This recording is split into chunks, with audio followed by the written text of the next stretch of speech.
Hello बच्चों, my self S K Shukla and you are watching Rudra physics classes YouTube channel. Today we are going to discuss about what is the question pattern and syllabus of class 12 for physics.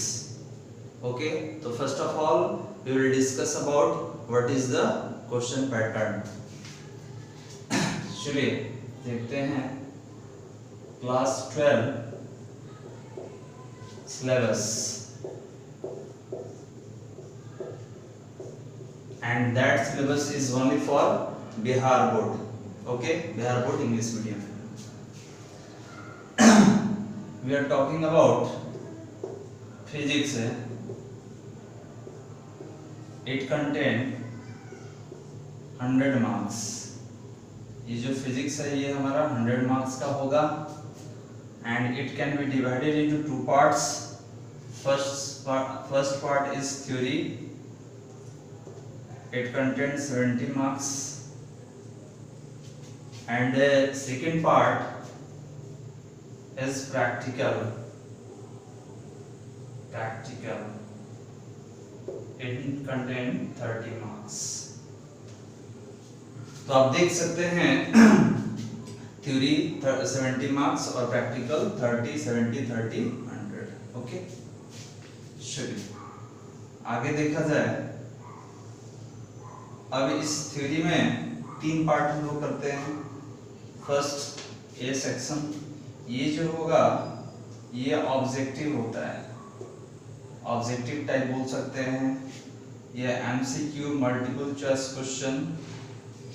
इस section में 42 question पूछा जाता है and out of 42 हमको 35 question solve करना होता है. 35 question and each contain 1 marks, that is 35 marks. ये 35 marks का हो गया. नेक्स्ट बी सेक्शन में ये होता है शॉर्ट क्वेश्चन का. शॉर्ट क्वेश्चन और शॉर्ट क्वेश्चन पूछा जाएगा आपसे 18, सॉल्व करना होता है 10 and each question contain 2 marks. तो टोटल हो गया आपका 20 मार्क्स.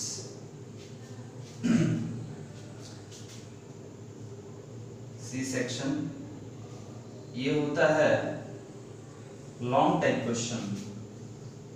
लॉन्ग टाइप क्वेश्चन जो होगा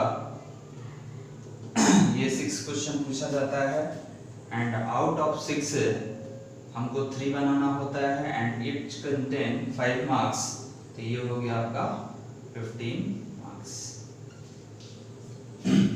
तो इस तरह से आप देख सकते हैं 35, 20 एंड 15 टोटल 70. तो ये टोटल 70 मार्क्स का हमको पढ़ना होता है. आप वीडियो को डाउनलोड कर लेंगे या पॉज करके आप स्क्रीनशॉट ले सकते हैं या इसको कॉपी पेन से लिख लेंगे.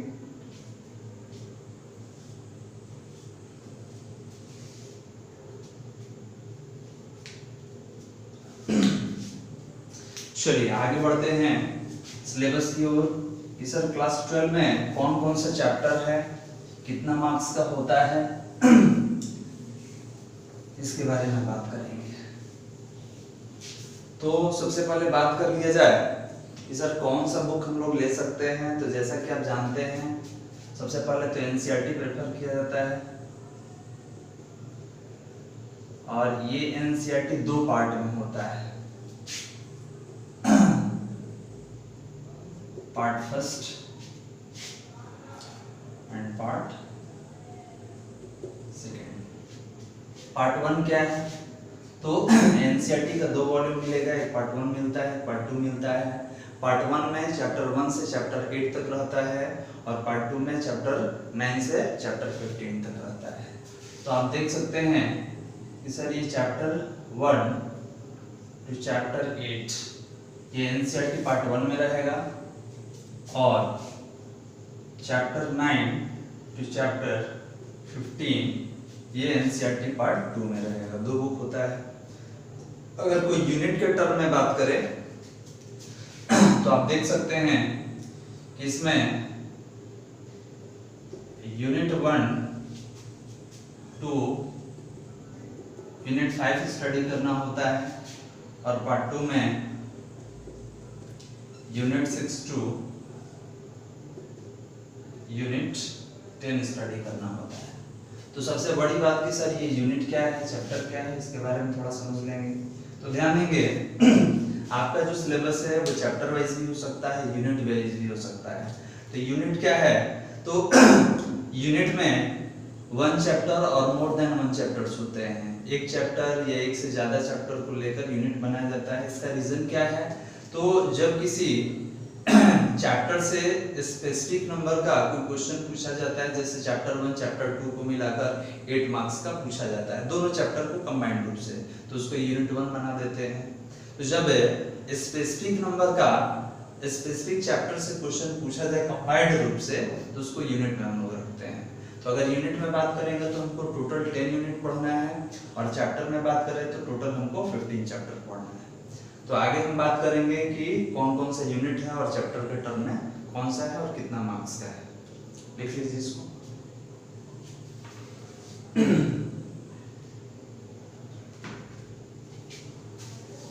चलिए आगे बढ़ते हैं।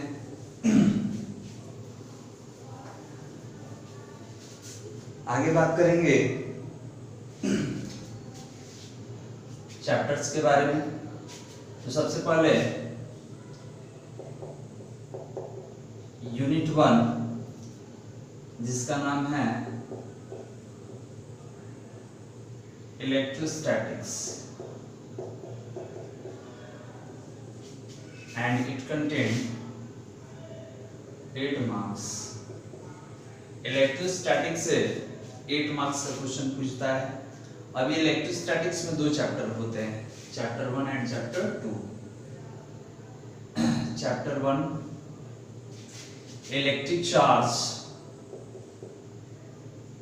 इलेक्ट्रिक चार्जेस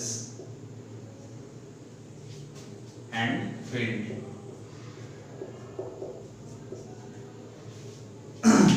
नेक्स्ट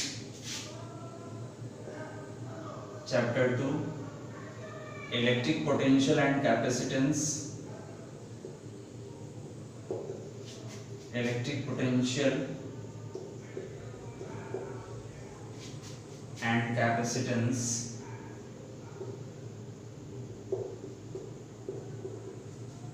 इन दोनों चैप्टर से मिलाकर 8 मार्क्स का क्वेश्चन पूछा जाता है। Next is unit 2। Unit 2 contain single chapter current electricity. तो आप बोल सकते हैं चैप्टर 3 करंट इलेक्ट्रिसिटी या electric current, both are same.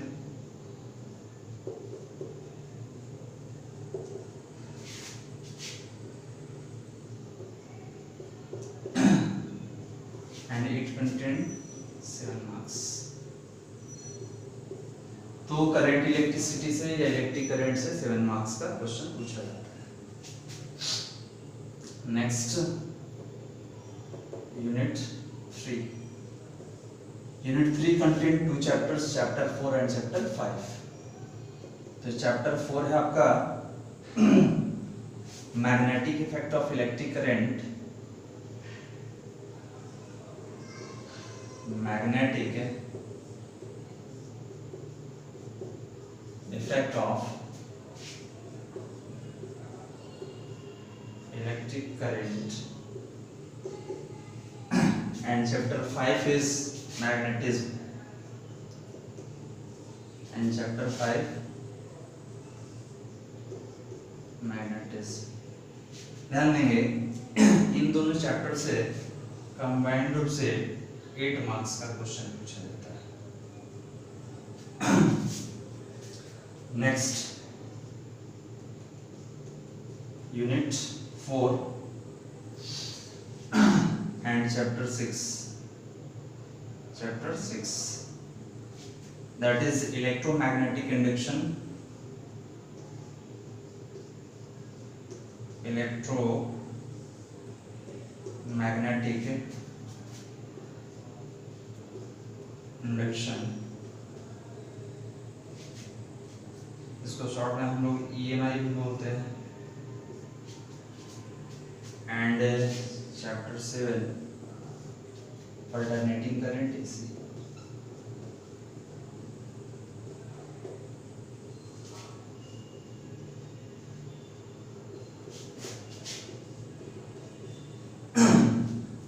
इन दोनों चैप्टर से आपका 8 मार्क्स का क्वेश्चन पूछा जाता है।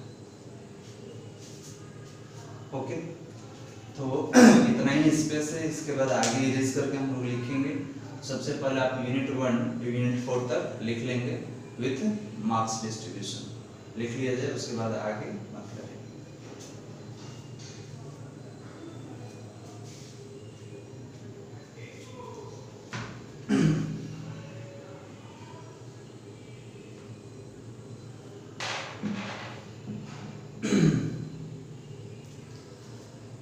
चलिए, आप लोगों ने लिख लिया होगा, आगे बढ़ते हैं।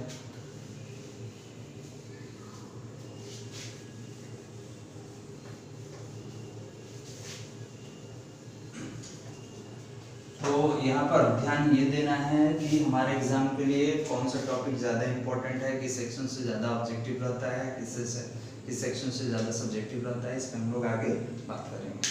चलो, यूनिट 4 तक हुआ था। Next unit 5। यूनिट 5 में एक ही चैप्टर है और चैप्टर ये है आपका 8, दैट इज इलेक्ट्रोमैग्नेटिक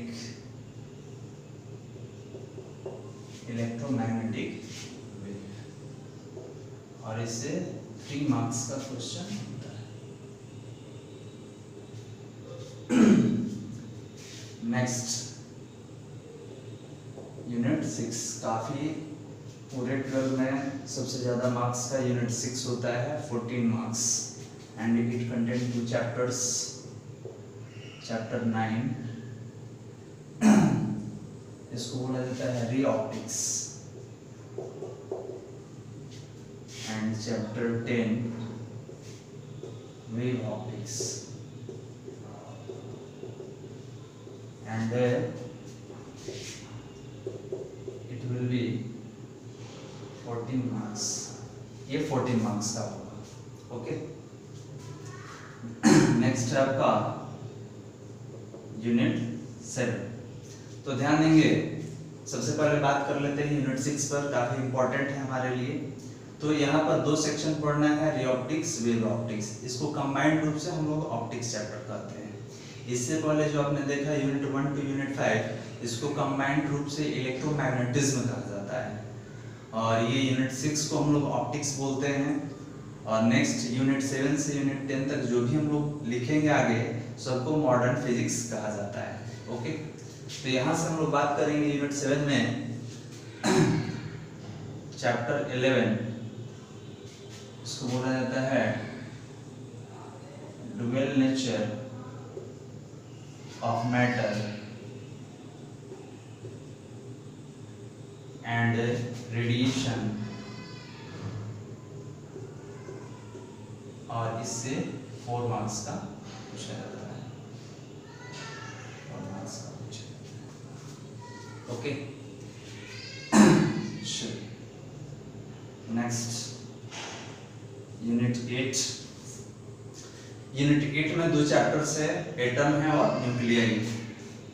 तो यहाँ पे बात करेंगे चैप्टर 12 में एटम, और चैप्टर 13 न्यूक्लियाई। इन दोनों चैप्टर से 6 मार्क्स का पूछा जाता है। एंड नेक्स्ट यूनिट 9, 13 चैप्टर 14 में आते हैं। इसको बोला जाता है semiconductor and semiconductor devices.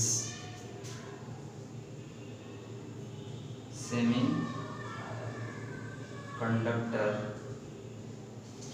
and semiconductor devices, and इससे 7 मार्क्स का क्वेश्चन पूछा जाता है। and last unit is unit 10 and chapter 15, communication system।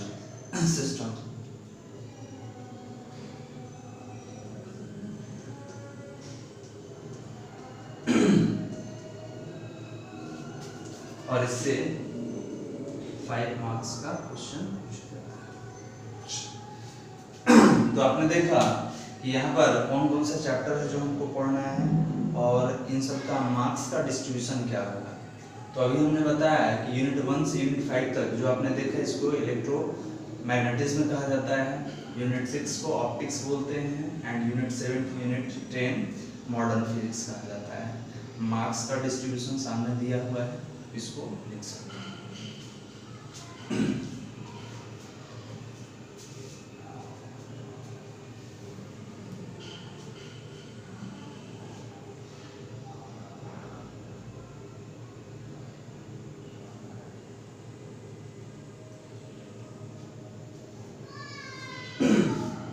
चलिए आपने लिख लिया होगा।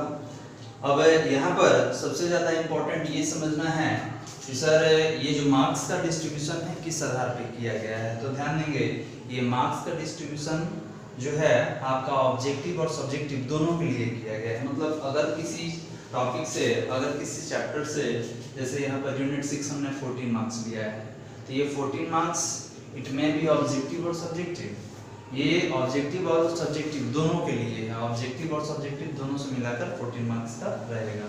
अगर ये 6 मार्क्स का है तो ऑब्जेक्टिव या सब्जेक्टिव दोनों में से कोई भी हो सकता है। तो ये टोटल आपका 15 चैप्टर है। अगर यूनिट के टर्म में बात करें तो टोटल हमको 10 यूनिट्स